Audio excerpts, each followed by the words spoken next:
Ibu bersyukur punya rumah? Syukur. Ibu bersyukur punya kendaraan? Bersyukur punya keluarga? Ada suami, ada anak-anak, bersyukur? Baik, yakin? Bersyukur diberikan pakaian? Yakin? Masa?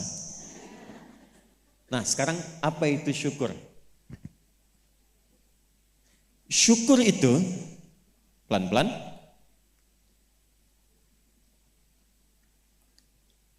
Syukur itu upaya menggunakan semua nikmat yang Allah titipkan, upaya menggunakan semua nikmat yang Allah titipkan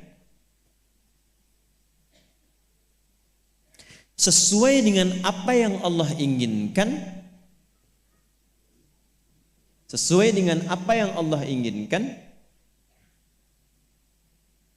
dalam rangka mendekatkan diri kepada Allah Subhanahu wa taala. Contoh,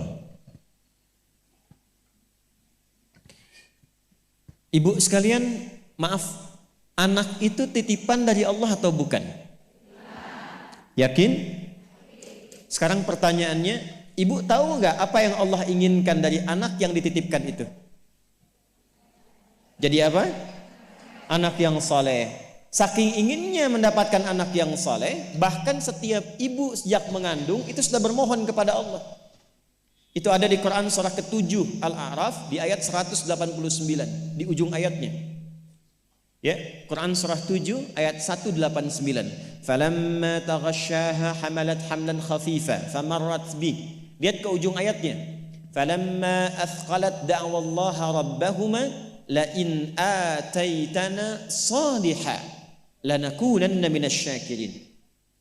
Suami istri itu kalau istrinya tengah mengandung, kemudian menjelang fase-fase kelahiran, sangat berharap dan berdoa mohon pada Allah, semoga anak yang terlahir ini menjadi anak yang soleh. Sepakat, Bu? Setiap ibu menginginkan anaknya menjadi anak yang soleh. Sepakat? Pertanyaannya, apakah betul kemudian setiap ibu yang sudah Allah titipkan anak dalam kehidupannya betul-betul mensyukuri nikmat titipan itu? Saya tanyakan pada ibu, anak ibu itu disekolahkan di mana? Kenal Allah atau tidak? Diajarkan sholat atau tidak? Diberikan pakaian yang menutup aurat atau tidak? Perhatikan definisi syukur tadi. Menggunakan semua nikmat, upaya menggunakan semua nikmat sesuai dengan apa yang Allah inginkan. Ibu punya anak perempuan, katanya ibu syukuri diberikan itu. Sampai ibu bikin akikah, sampai undang tetangga, sampai selamatan. Tapi setelah dia bahkan menjelang balik, ibu kasih pakaian yang membuka auratnya. Itu bukan syukur namanya. Disekolahkan di tempat yang bahkan dia tidak mengenal Allah. Dikejar sampai di sininya nih. Nggak salah. Dilesin matematika, nggak salah, bagus. Les fisika, bagus. Les kimia, bagus. Ikut bimbel, bagus. Masuk kampus top, bagus. Tapi nggak kenal Allah, di mana syukurnya? Satu, lihat pakaian yang selama ini Allah berikan kepada ibu sebagai titipan, dan itu akan dihisap. Buka lemari pakaiannya. Coba cek, ada nggak satu bagian pakaian yang belum pernah dipakai untuk ibadah? Coba lihat ketika beli tas mewah, sepatu baru, pakaian baru, sudah pernah dipakai ibadah belum? Jangan-jangan beli tas itu hanya untuk dipakai keundangan saja. Jadi ketika manusia mengundang, beli yang baru. Kenapa ketika Allah yang mengundang 5 kali dalam sehari, bahkan untuk memberikan solusi kehidupan, yang baru itu nggak pernah dipakai? Oh, kenapa pada diam? Satu, merasa ya. Satu. Jadi di titik ini, terkadang ada orang yang menuntut dari Allah kenyamanan hidup, ketenangan, kedamaian, Tapi ketika Allah memberikan apa yang diinginkan, tidak menggunakan nikmat itu yang membuat dia damai. Tidak menggunakan titipan itu yang membuat dia tenang dalam kehidupan. Karena itu saya ingin memulai dengan mengajak kita semua, ayo kita lihat lagi apa saja titipan Allah yang telah dititipkan dalam kehidupan ibu dan bapak yang ada di luar saat ini sampai dengan detik ini. Kalau ingin mendapatkan ketenangan di dunianya, ketenangan di alam kuburnya, sampai pulang ke akhirat nanti, maka pastikan berusahalah untuk menjadi golongan yang sedikit itu. Gunakan semua nikmat itu pada hal yang Allah inginkan. Jika itu sudah dilakukan, saya berikan rahasia. Ini antara kita saja. Coba ibu buka surat ketiga. Belakang kedengeran gak? Alhamdulillah. Belakang kedengeran? Tidak. Kok bisa jawab? Surah 3 ayat 35 sampai 37. Quran surah 3 ayat 35 sampai 37. Sudah? إذ قالت امرأة عمران رب إني نذرت لك ما في بطني محررا فتقبل مني إنك أنت السميع العليم. Perhatikan, ini kisah tentang Hannah. Saya hanya akan ambil kisah ibu saja dalam Quran.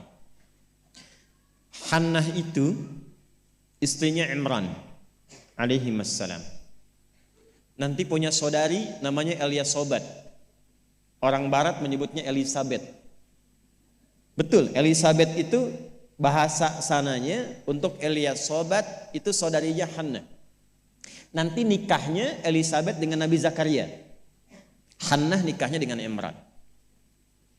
Ketika Hannah mengandung, sepakat suami istri ini ingin mensyukuri nikmat kandungan itu dengan mengharapkan lahirnya anak yang soleh. Maka apa yang terjadi? Untuk mendapatkan soleh itu maka dibuat persiapan. Ini hukum umum, Bu. Ibu kalau misalnya ingin memasukkan anaknya ke sekolah tertentu, kan disiapkan dulu ya dari awal. Ya, sekolahnya di mana, yang dibutuhkan apa, sebelum masuk udah siap-siap. Biayanya berapa, perlengkapannya apa, disiapkan jauh sebelum masuk. Begitu kan ya? Maka Hannah dan suaminya sudah menyiapkan. Nanti kalau anak ini terlahir, disiapkan tempat khusus supaya dia betul-betul menjadi anak yang soleh. Namanya mihrab. Mihrab itu tempat yang dikhususkan untuk bisa fokus ibadah, bertakarub kepada Allah saja. Nanti harus ada yang merawat. Yang mengajar, yang merawat itu harus orang yang paling soleh dan pintar di zamannya. Yang ketiga, disupport banyak doa. Dua-duanya sudah kompak. Siapapun yang kalau anak ini lahir masih hidup, entah ayah atau ibunya, teruskan cita-cita yang sudah menjadi komitmen ini. Maka ketika kandungan itu terus membesar dan siap menjelang persalinan, Imran meninggal. Jadi Imran itu meninggal dan Maryam nanti lahir dalam keadaan yatim. Maka lahirlah Maryam. Apakah ketika Maryamnya lahir, ayahnya sudah tidak ada, ibunya berhenti dari cita-cita yang sebelumnya menjadi komitmen? Tidak. Diteruskan itu.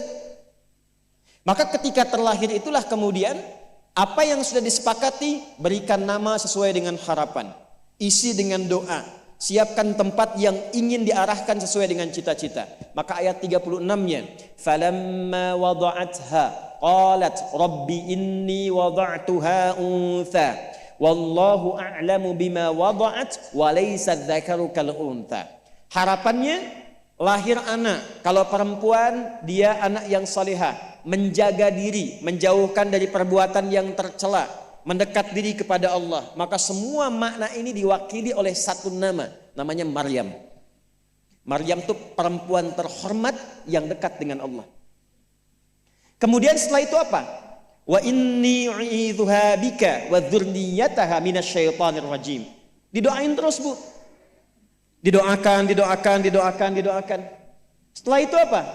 Dipilihkan sesuai amanat dan kesepakatan dengan suami, cari orang paling pintar dan paling soleh. Dulu banyak yang berebut.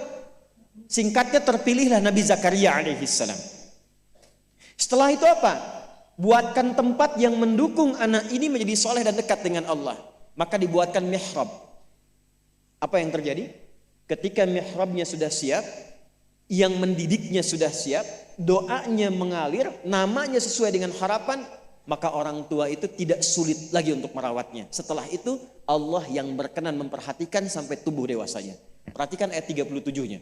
Fataqabbalaha rabbuha biqabulin hasanin wa ambataha nabatan hasana wa kaffalaha Zakaria. Satu, Zakariyanya ada.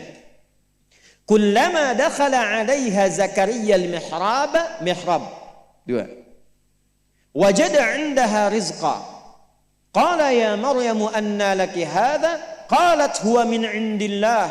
Innallaha yarzuqu man yasha' bighairi hisab. Jadi doanya sudah, namanya sudah, yang mendidiknya sudah, tempatnya sudah.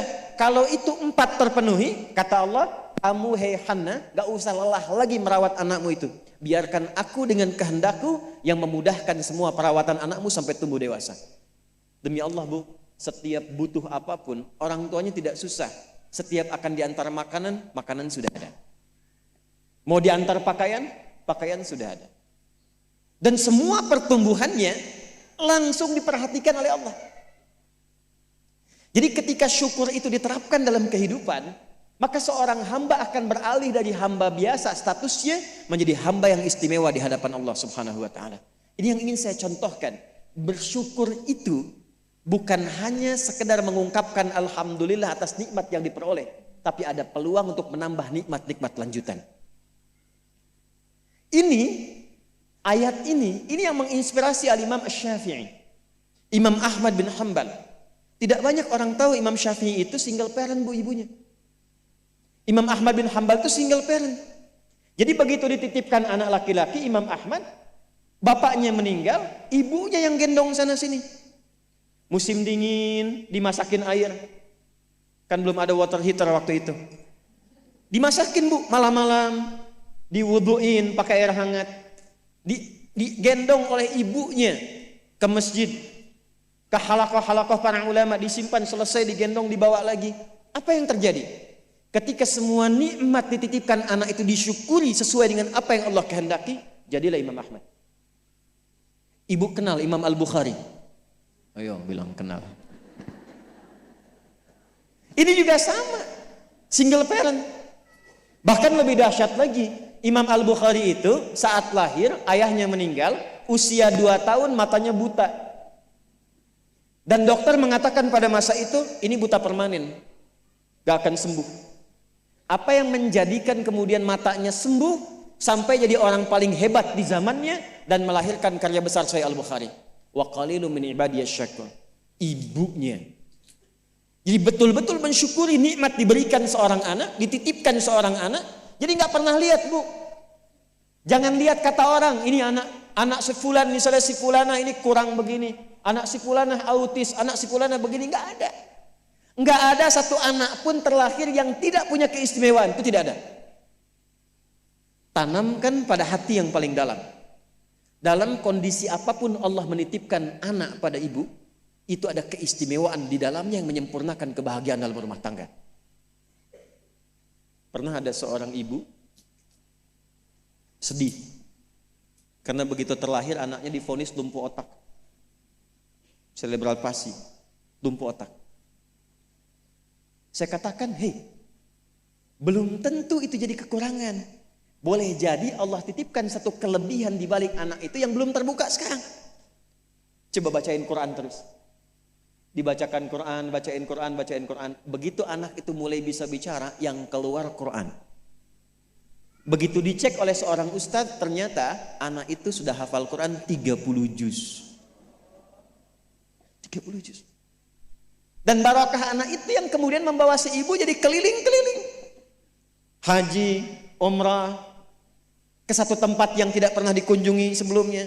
bertemu dengan orang hebat yang tidak pernah dibayangkan sebelumnya. Ternyata lewat wasilah anak itu. Disyukur itu membahagiakan. Itulah syukur. Syukur itu dampaknya banyak, Bu. Dia nggak akan